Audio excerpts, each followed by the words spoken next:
Jessica Namasan with WTF Health. What's the future of health? I'm talking to the who's who of health tech and healthcare innovation, and I'm here in the Digital Health Studio, and I've got a special guest with me. I've got Zerina Tomkins. She's an associate professor at Monash University, and more importantly, she is the chair of the Nursing and Midwifery Digital Health Conference. So talk to me a little bit about this, because I'm kind of excited about the fact that nurses and midwives are involved in digital health. So say a little bit about how this kind of came to be, because I understand they have a real rich history in digital health here in Australia. Well, absolutely. Nurses and midwives have a very rich history in informatics in general. They're actually one of the first adopters of informatics in healthcare. And in Australian settings, they have been leaders for quite a long time in setting up standards for nursing and midwifery on what our digital literacy should be, how do we use technology in our workspaces, and how do we actually deliver safe care by bringing patients with us as we actually integrate technology into the systems. Before COVID-19, we used to get together as part of the conferences for the Australasian Institute of Digital Health, and that of course died down with COVID. So this is a really great opportunity for nurses and midwives to come back together again, both at national and international level, to talk all things digital health, both in the context of new technologies, but also actually promoting the development within the profession. I love this. I mean, is there nothing that nurses cannot do? I mean, this is just awesome. All right, so tell me a little bit, I guess, about that development of nurses and midwives in digital health, because, I mean, the front line, these are the people who are actually really using a lot of the technologies. And so talk to me, I guess, about the state of play. Like, what's going on today? Like, how involved are nurses and midwives in the design of some of these systems or in their implementation and their rollout? Yeah. Well, we actually heard from Professor Dawn Dowding, who was one of our keynote speakers, that basically technologies during COVID-19 were rapidly implemented into healthcare settings, and really neither the nurses or any other healthcare professionals had any choice about it. This is just the way it works. And nurses have actually put their heads down and got on with the business like they do every day in healthcare, and implemented many of the technologies very rapidly within both COVID and non-COVID wards. So really that meant implementing many online communication systems, electronic medical records, e-prescribing, virtual communication tools, virtual appointments and so on, in order to facilitate as safe care as possible. With COVID-19 pandemic lockdowns, which in Australia, particularly in Victoria and New South Wales, we've experienced probably the most severe lockdowns. We had a necessity to connect the families with their loved ones in care, but also to safeguard the health of healthcare professionals. So really, nurses saw it as a challenge to implement all the communication technologies in particular to enable the seamless care to continue. And also in terms of keeping people at home, to be able to remotely monitor the patients, to be able to detect, when things are changing and they need to come back in a hospital and so on. So I guess in some ways we are pioneers, but also champions of digital health in every aspect. And we understand that technology is here to stay. And so of course, for our profession, that also means reconfiguring or thinking about what does it mean to be digitally literate these days for nursing workforce and midwifery workforce, and how do we actually bring the young workforce to basically be able to not only use technology well, but to design and develop the new technologies to meet the patient needs and the needs of our workforce. Say a little bit more about this workforce piece of it, particularly in those who are coming up, maybe through school right now. Are they receiving the kind of training that they need to be fully operational in this virtual environment? Well, there are undoubtedly challenges in terms of educating the future workforce on what these capabilities would actually be. And we have the National Australian Nursing and Midwifery Digital Health Capability Framework, a bit of a mouthful for you. But that basically gives us a pathway and guidance in terms of how do we prepare people from becoming beginners to experts in the digital health settings. So for us, that means going all the way to the curriculums and really looking at how do we actually integrate and what is most important to integrate at this point in time. Last year, our research team published a paper in Nurse Education Today that showed that students are incredibly positive towards technology and that they understand that they need to learn new ways of working with technology that delivers safe care. So that means collaborating with students in co-design and getting educators on board to actually work with those positive attitudes to then translate them so that they are the leaders of the future in terms of digital health. I think what I really love about new generations and students in general is that nothing is too hard for them. Right. You know, they are engaged 100%, and they bring this beautiful enthusiasm for profession, and you want to work with that. You want to build on that, and digital health again is also characterized by a very enthusiastic community, and what a great combination for both. That's wonderful. All right, so talk about bringing along, I guess, those nurses who are already in practice. I mean, like you said, integral in terms of implementing a lot of the technologies that were absolutely critical during COVID-19. What's happening with them now? I mean, I'm thinking about what's happening in the U.S., and a lot of effort is being put forth right now to develop strategies around a lot of the technology that was implemented in a rush during COVID. And so there's a lot more mindful thinking about designing systems and care pathways and opportunities for engaging with patients and providing better care. What's happening here? And what are the nurses' role in this? I mean, they were integral in the setup of this stuff in a hurry during COVID. What's their role now in terms of helping design what's next strategically for the future of digital in healthcare? Well, a lot of digital health technology, and I'm sure this is true across the world, got implemented without consulting nursing or midwifery very much. I don't think very many people in the care delivery settings were consulted at all. I agree. But what that means is that the technology that's been implemented really isn't optimized for the best possible use to ease the workload for nurses and midwives, doctors, allied health. And we really need to be engaging with this workforce to actually understand, what have we learned from the lessons of COVID-19 and the technology, which lessons do we carry forward, what practices worked really well, what didn't work well, and how do we actually change what hasn't worked well to serve the community better. If you're thinking about the value of telehealth, for example, or telemedicine, patients love it because they have an opportunity to be in the comfort of their home to receive the advice that they need.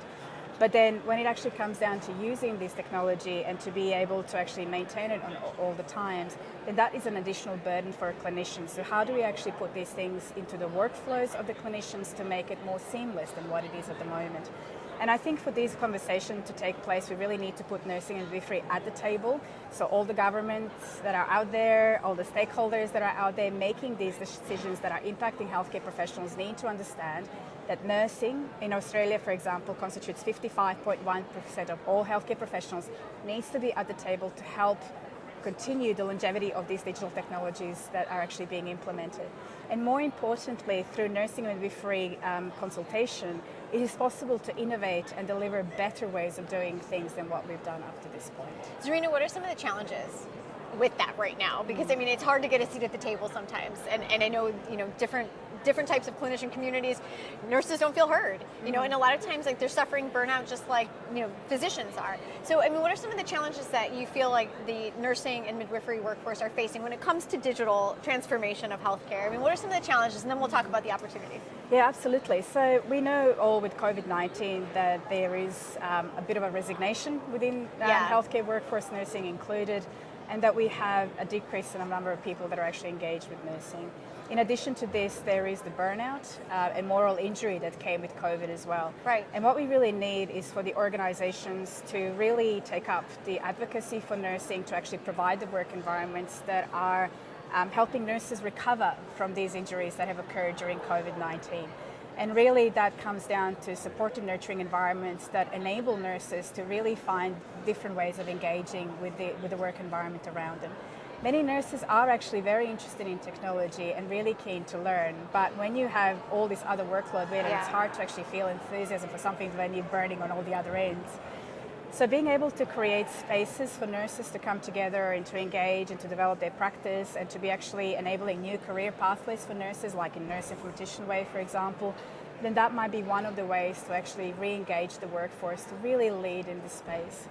I think also in terms of leaders and stakeholders, they don't often remember nursing, and I think being more conscious and mindful about nursing and what nursing and midwifery contributes to the healthcare in general might be one of those ways of creating the space at the table to bring nursing and midwifery on board. We don't know when the workforce shortages and burnouts will be resolved, but we do need to work on ethical components of addressing the moral injury, and we need to allow nurses and midwives and all the healthcare workers space to recover from this rather awful pandemic. Yeah.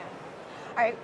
The nursing and midwifery digital health conference that just happened. What's the excitement about? What's the buzz about? What's everybody like jazzed? Like what is the thing that everybody's like, oh yeah, can't wait to do? I was so thrilled to see so many nurses in one room. And that to me spoke volumes, because when we organized this conference, knowing all the pressures that are facing our workforce, not just in Australia but globally, I didn't expect that many people to be there, and people were there and they were so switched on and so engaged and they wanted to collaborate. They wanted to see how do we make the world better for our profession, and how do we actually optimize what's actually been done so far.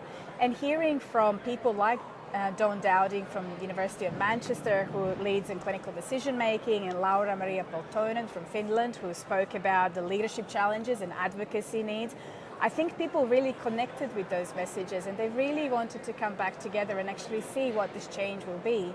And so we are really thrilled about the opportunity to try and have this conference again next year. Awesome. So going from inaugural to regular. Perfect. So that we can bring the community together, that we can inspire new advocacy, new leadership for nursing and digital health and midwifery, and that we actually create pathways for people to connect and really to support each other as they go onto these journeys. All right, last thing for you, Zerina. I've got to ask about this other hidden talent that you have. You've told me that you are a digital health and climate change researcher. Yeah. So we cannot end this interview without hearing a little bit about this. So give me like some idea of what you're researching in terms of climate change, and like how this is impacting healthcare. Like talk to me about that. Yeah, absolutely.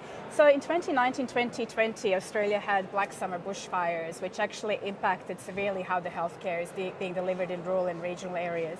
And what we saw in that particular moment is that we had a lot of infrastructure being burned down and people not having access to healthcare, and really not having access even to digital health components that would actually facilitate some form of healthcare.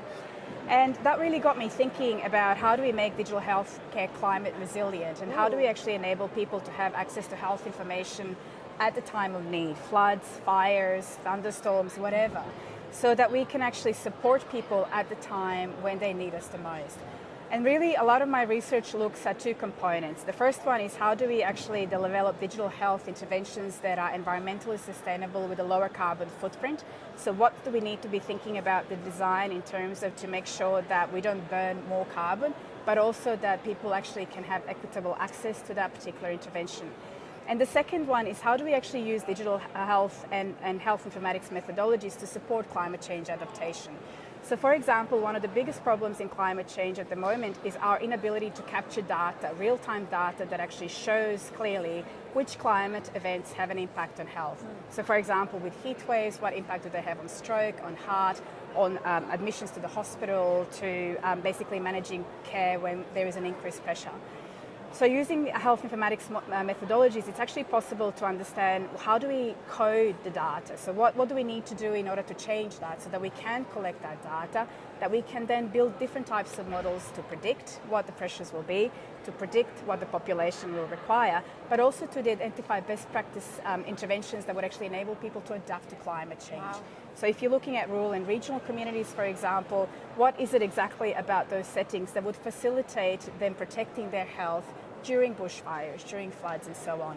And I see digital health having a huge potential if we design it in an equitable and environmentally sustainable way to actually make healthcare really accessible at the times of natural disasters. All right, if we design it in an equitable and an environmentally sustainable way, is that achievable in your mind? Yes, absolutely. Okay, and what are the key, give me some of the key characteristics of that. Absolutely. So when you're looking at digital health interventions, for example, one of the things that we know is that the way you design the system makes a real difference. So the higher the pixelation, the more energy you burn, the more carbon you burn. Internet broadband, for example, we need to be thinking about what is the optimal internet broadband that people can actually access really good quality care without actually requiring to pay, gold in order to access it. So we really are looking at very simple design components that can actually make a huge difference in terms of the way people can access this. In addition to this, when we're thinking about the carbon footprint of digital health technologies, we also want to be thinking about the recycling processes and e-waste. So what exactly happens to the obsolete digital health technology that we are driving the demand for, when it's actually no longer usable. And what should we be doing in the redesign of those technologies, particularly when it comes to using plastic to build them, so that they can actually be more environmentally sustainable. So what engineering and software can do, what digital health interventionists can do, what health informaticians can do to optimize all the algorithms, all the designs, so that we are environmentally savvy. Oh my goodness, I'm so glad I asked. And again, I go back to this. Is there anything nurses can't do? I mean, really.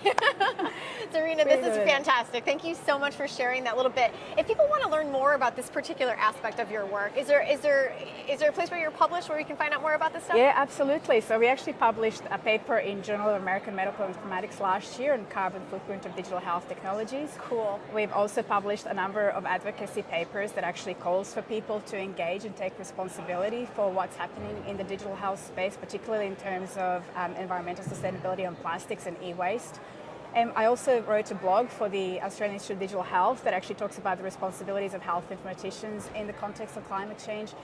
So that's one of the components, but also I'm about to start working with Indonesia, looking at women's health and supporting them in Aceh province. Looking again at how technology and health informatics could support that adaptation. Oh my gosh, this is fantastic. Lots coming out of me. I love this. This is like my new passion project now. I'm like climate change and digital health together. I love this. Yes. Zerina, thank you so much. And I appreciate all of your insights on everything that happened at the Nursing and Midwifery Digital Health Conference as well.